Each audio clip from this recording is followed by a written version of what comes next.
In the spring of 2019, I moved here with my youngest son, Leo. He was in the fifth grade, and the rest of my family was finishing the school year, because there's a couple months left in the school year, in North Texas at their schools. And my wife was a teacher there, and so she was finishing up her year, and then my kids in middle school were finishing up middle school. My kids in high school were saying goodbye to their high school friends. But we decided that Leo would stay with me, number one, so my wife wasn't left alone with 4 kids. 3 maybe is manageable. But also so that he could get to know some of the kids in his class, because he was going to do 6th grade and 7th grade and 8th grade at Messiah, and now he's at Lutheran High School in St. Charles, which was great. He was in Mr. Insrud's 5th grade class. Great teacher, great group of kids. Glad we did that. It was easy to make friends. And walking into Messiah as the new lead pastor, I was tasked with casting vision, and that task started almost immediately. The first thing we did was we worked on a staff covenant. We brought all our staff together at the time. At that time, we had about 60 or so staff, and now we have more than 90, if you include our part-time positions here at Messiah. So a staff covenant seems really, really important. And we thought of it this way. These were things we thought we did pretty well already at Messiah, but we aspired to do them better and better. So we wanted to emphasize them because we loved this about ourselves, but we knew the better that we could do this, we could better reflect Jesus, we could better honor each other. They were both an affirmation of the positive culture that was already here, but also the culture that we wanted to continue to foster. I like to think like this is the glue that keeps our staff together, keeps us treating each other as Christ would have us treat each other. So number one, we wanted the staff to be all in. If we were going to ask all of you to worship weekly, to join a community group, to give regularly, to find a place to serve here, then maybe that requirement to be all in should be on us as staff first. We wanted a staff that pulled up a chair. Just because it's not your area of ministry doesn't mean that you can't lend a hand. And that's everything from stacking chairs to parking lot duty to serving on stage during something like Jingle Jam, helping another ministry in a planning session. Just because it's not your area doesn't mean you can't help out.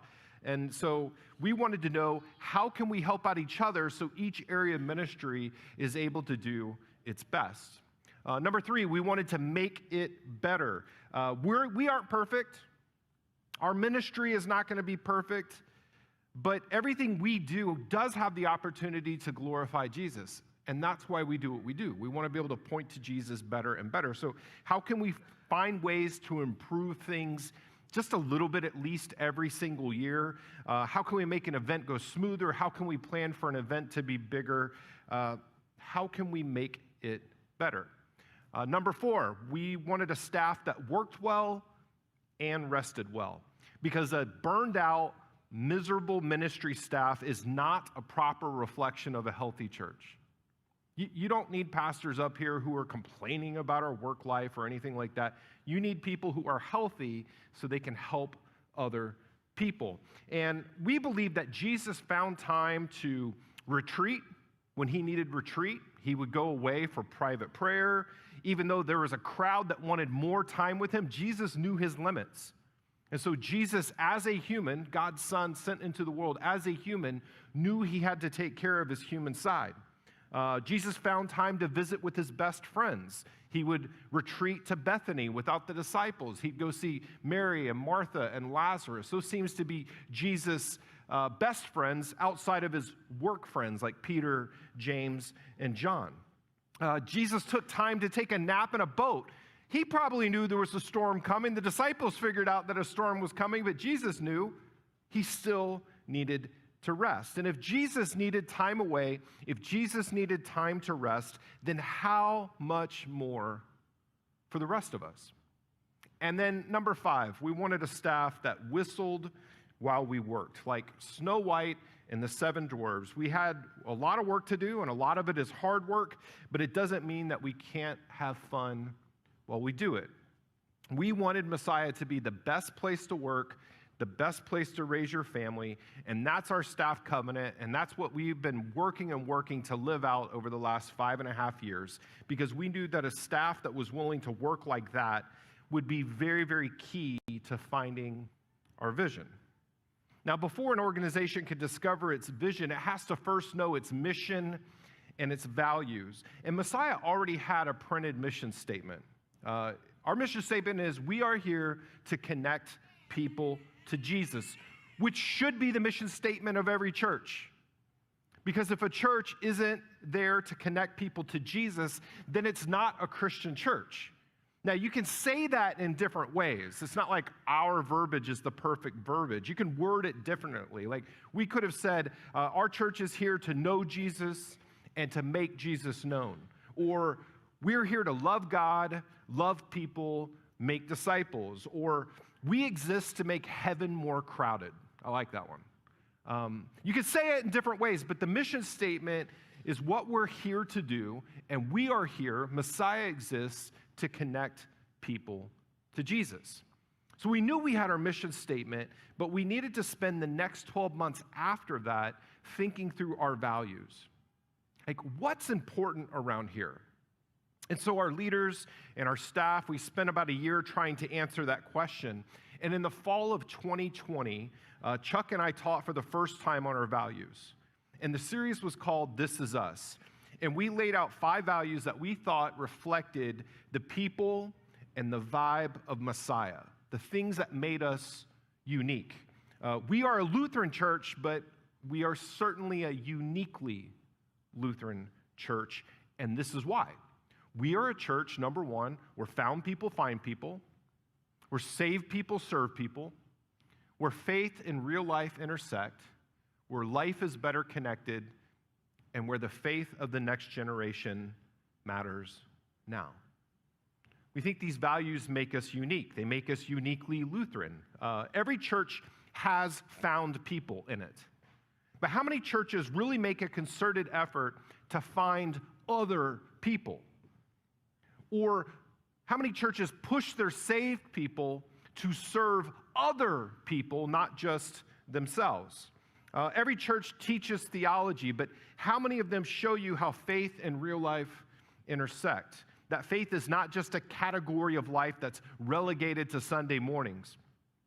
And all churches have connected people, but do we have room for new people to get connected as well? And all churches will tell you, they want more young people, the next generation. But how many of them are willing to design the whole thing around young people? When I was a kid, my job at church was to sit still and to be quiet. And I wasn't very good at it. So I got in trouble at church a lot with my parents, with the pastors. I wasn't good at doing those things, and if I'm being honest, I'm not really that good at doing those things right now. So yes, a church can want young people to be there, but the question is, are you willing to let them pick the music? Are you willing to let them influence the sermon series, what we're talking about? When you visit our school, or when you hear about a new worship series we're planning, I guarantee you these 5 values will always be at play. And what I have noticed is they seem to be the main reason that people have joined our church over the last 4 years. And the main reason that some people have left our church over the last 4 years. It's because of these values. Now, I think they're great, and I can't imagine being a part of a church that didn't emphasize and embrace these kinds of values. But some people don't want to be at a church that focuses on finding people or focuses on serving other people. And some people don't want to do what it takes to focus on the faith of the next generation. They want them there, but they're not willing to give up their preferences to make that happen. And the truth is, building this kind of church will cost each of us something. So we spent a year developing these values, and then in 2021, we started to develop our vision. And on Reformation Sunday 2021, about 3 years ago, I shared our new vision, and I started by saying that just like Martin Luther back in 1517, God is calling us to a reformation, a reformation, a reformation, a reformation of what the church is supposed to be like, of what a Lutheran church was supposed to be like. And I preached from the prophet Jeremiah. If you don't know the prophet Jeremiah, we're talking 500s BC, so this is quite a while ago, quite a while even before Jesus came. And Jeremiah was tasked with telling the people Israel, God's chosen people, that God wasn't happy with them. They had broken his covenant. And because of this, they were going to be beaten in a battle by Babylon, which is modern-day Iraq, and they were going to be carried into exile. So they were going to lose their country, lose their land, and they were now going to be living in a foreign land in exile. They were going to be defeated, to say it another way, by their very worst enemy, and then ruled over by their very worst enemy. And it was so humiliating to the people, and it was so humiliating to the prophet Jeremiah, that he wrote a whole nother book called Lamentations. And in Lamentations, all he basically does is grieve what's happening to his people. Now, he knows that they've done some bad things, but from his point of view, the Babylonians are even worse. So Lamentations is a lament, a complaint to God, a book whose sole purpose is to cry out to God and to show despair, which I don't know what you think about the Bible, but I'm going to tell you it gives me great comfort to know that God allows a book like Lamentations in the canon. That God believes that Lamentations belongs in the book, in the book of the Bible. Because Lamentations just allows us to cry out to God. God's not scared of that. God's not scared of our complaining. God's not scared of our grieving. It's sitting there in the Old Testament. So Jeremiah had to warn the people what was going to happen, and then he had to be there after it happened. And these are the words that he writes in Jeremiah 29. He says, "This is what the Lord Almighty, the God of Israel, says to all those I carried into exile from Jerusalem to Babylon. Build houses and settle down. Plant gardens and eat what they produce. Marry and have sons and daughters. Find wives for your sons. Give your daughters in marriage, so that they too may have sons and daughters. Increase in number there, do not decrease. Also, seek the peace and prosperity of the city to which I have carried you into exile." Babylon? Seek their prosperity? Yes. "And pray to the Lord for it. Because if it prospers, you too will prosper. For I know the plans I have for you, declares the Lord. Plans to prosper you, not to harm you. Plans to give you a hope and a future." And again, all this is said from exile. They feel like they have lost it all, yet he promises in exile, build, plant, marry, and prosper. Build, plant, marry, and prosper. All four words have to do with having hope. You only do these things if you have hope that the future can be better than the present. So if I do have hope, then I'll build, I'll plant, I'll marry. This is about believing the promises of God. This is about faith. This is about trust and salvation. You build when you're going to be somewhere for a while. You build fences, and you build decks, and you build outdoor grills. You plant. See, farmers have more faith than just about everybody. You stick that seed in the ground, you hope for rain, you wait, and you wait, and you wait, and you see if God blesses. You get married, and you have your kids get married. You can plant, and you can build for yourself, but when you marry, the whole focus changes away from yourself. Marrying is about starting a family. It's about a legacy. Marrying off your kids is about the next generation. So God tells them to build, plant, and marry. It's all about that, the hope that God is working on your future. And then he says, prosper. And again, I want to focus on verse 7. He says, seek the peace and the prosperity of the city to which I have carried you into exile, your enemy, which is now your hometown. Pray to the Lord for it, because if it prospers, you too will prosper. Now, at that time, 500s BC, I don't think there was a Jewish person alive that ever worried or ever prayed for the prosperity of Babylon. But God was worried about it. And now that God's people are there, he's extra worried about it. And the same is true for us. If St. Charles County prospers, I prosper. If St. Louis County prospers, Messiah prospers. We were not just meant to persevere and survive in this place at this time and in this culture. No, we were meant to pray for it, to bless it. God placed us here. God placed the Jewish people then there to build, to plant, to marry, and to bless this time and place that God has called us to. I know in a couple days there's going to be an election and maybe the whole world will blow up. I don't know. And yes, go vote. I'm going to ask you to do something first. I'm going to ask you to pray. And before you pray for that thing that you want to happen, I want you to pray, God's will be done. God's will be done. Above your prayers, you pray for God's will. And then you can pray for all the stuff that you want to happen.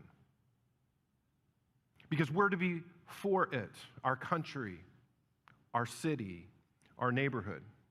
And that, when we were focusing on all this, when we were focusing on if St. Charles County prospers, Messiah prospers. St. Charles County prospers, if St. Louis City prospers, the church prospers.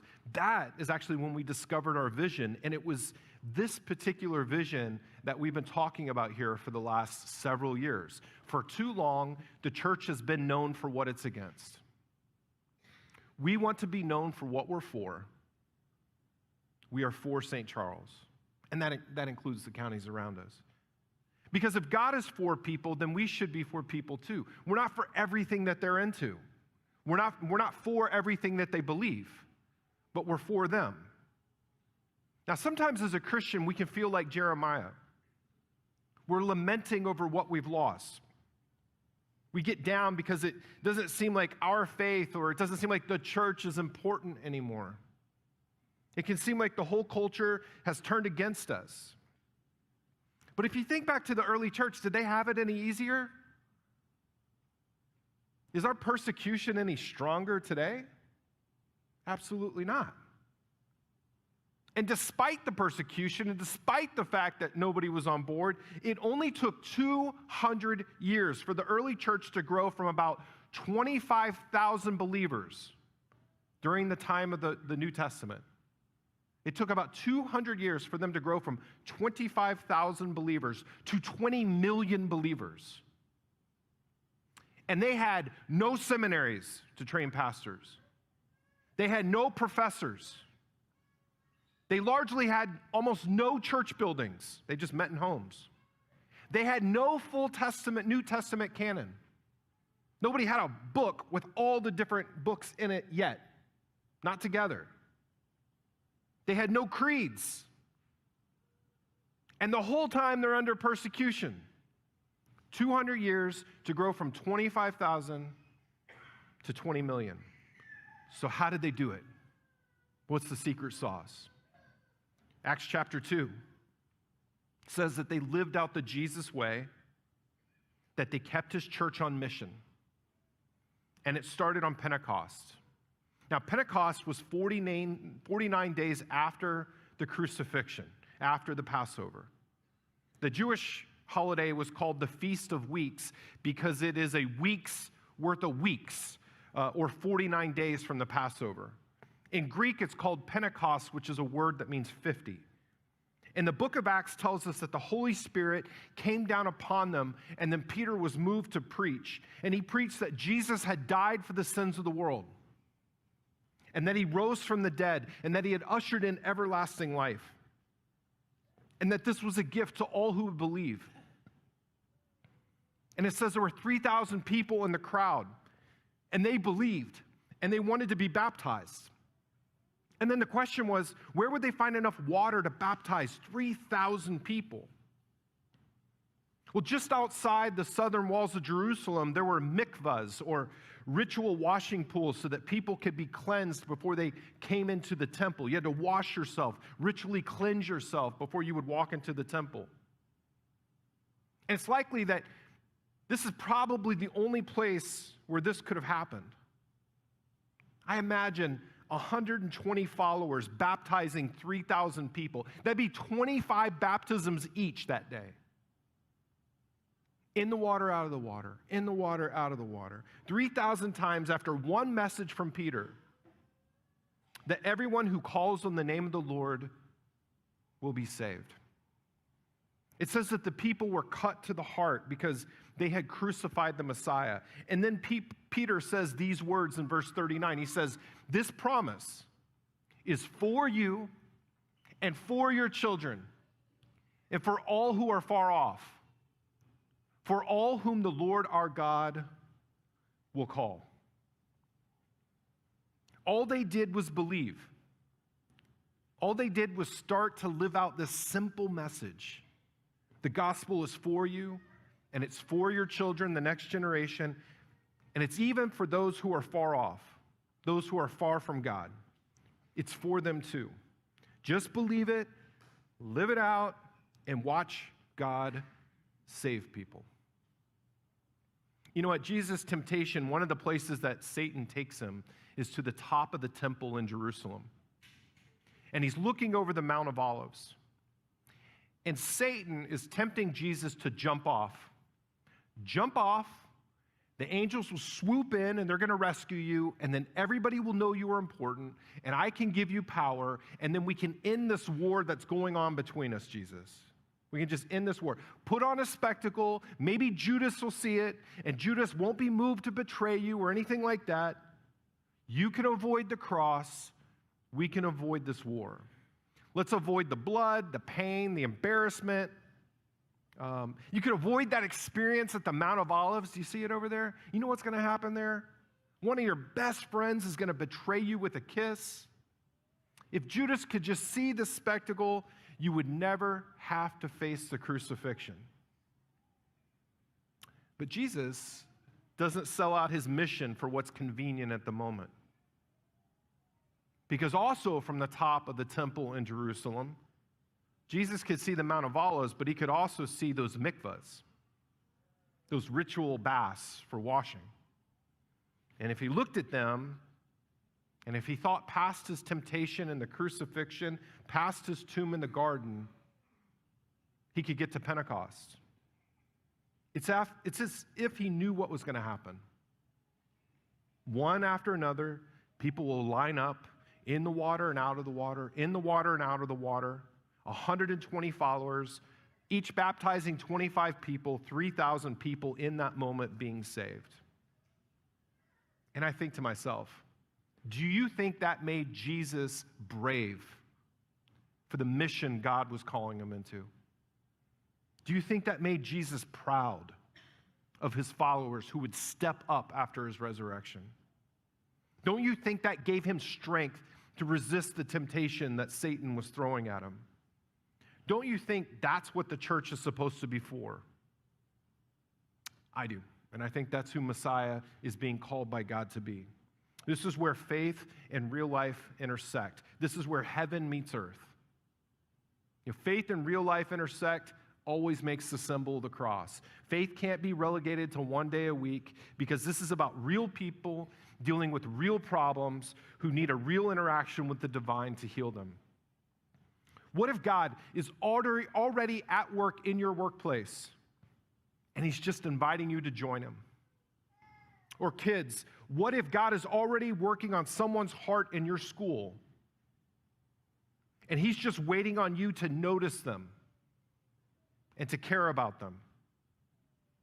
Ephesians 4 says, we are God's handiwork, created in Christ Jesus to do good works, which God prepared in advance for us to do. Everybody wants to find their purpose in life. What if God already has you where he wants you on purpose for a purpose? There are people you interact with daily with lives and marriages and stresses and money problems and parenting questions, and they are looking for help. They're desperate for help. And you know the one who can help, and maybe you've learned some principles, some faith principles over the years that could help. And you could step up and you could share those things with them and you could be a friend with them, or you could just simply just give them an invitation. Give them an invitation to connect with Jesus and let Jesus take it the rest of the way. One thing I do know, God prepared good works in advance for you to do, not for anybody else to do. Messiah is a uniquely Lutheran church, and you are each uniquely Christian people. And God has prepared specific things in advance for you to do. And that's where your faith can play out in your everyday life. It's like the story of Jeremiah. Jeremiah never thought he'd end up in Babylon. It's the last place he wanted to be. And then he discovered that maybe God had them there on purpose for a purpose. And the only way that they would find out is to build and plant and marry and to pray for it to prosper. To watch their faith and their life intersect. In a world that was nothing like them, in a place that was nothing like them. Still to watch their faith and their life intersect. And if they did that, and if they prayed, and if they stayed true to their faith, maybe one of them would rise up one day and serve a king in Babylon, or later on in Persia. And even when some others betrayed him and he was forced to face a den of lions, he refused to stop praying to God. And through his prayer, he knew that God could intervene. He didn't know if he would, but he knew God could. And if God did intervene, then he wouldn't be harmed at all. And he wasn't. And suddenly that king realized, this foreign king that wanted nothing to do with Israel, with Jewish people, this foreign king realized that the God that Daniel prayed to was not like the other religions that he'd heard of. This God actually did stuff. He could actually shut the mouths of lions. It actually had followers who could interpret dreams and who were trustworthy citizens and leaders. It's exactly what our country needs more of right now. And then fast forward a few hundred years, and out of that people Israel who were once in exile, out of them would come another, a prophet, but more than a prophet, a Messiah, and he would lay down his life for the sins of the world. And he did not teach like other leaders. He didn't teach like them. He taught with real-life examples like mustard seeds and herds of sheep, and he talked about lost sons, and he talked about helping a neighbor who was beaten on a street, even though he was different from you. What often started as a theological question, an academic kind of question, Jesus quickly just turned it into a real-life example because he knew something that the others didn't. Theology is not something you can learn from textbooks. As if you could study God like you can study mathematics. Theology is played out in real life, in real marriages, in real friendships, amongst real enemies during times of war and times of peace. And so I want you to ponder this question as I close. What does love require of me? What does love require of me in this place where God has placed me? What does God require of me? What does God say about this? How does God want me to help? Because theology tells us that God interacts in the world, and sometimes the way God interacts in the world is through you and through me. Doing regular stuff with regular people in a way that lets them know that we are for them, that God is for them. And we see that no more clearly than in the death and resurrection of Jesus. Because that's where heaven meets earth. That's where faith and real life, that's where they really intersect. He taught in a real world way, but the meaning and power behind what he said was so much more. Because what he was teaching is that salvation is here, it's a free gift, it's for all who believe, and now as baptized believers, it's in our DNA. It's like the blood that Jesus shed on the cross is now a blood transfusion that has filled you and me. It's who we are. It's why we're here. And it's why at Messiah, it's what we do. I'm going to invite Pastor Chuck to come out. He's come out, pray for you. He's going to bless the table. May God bless you. Have a great week. Amen. Let's do that.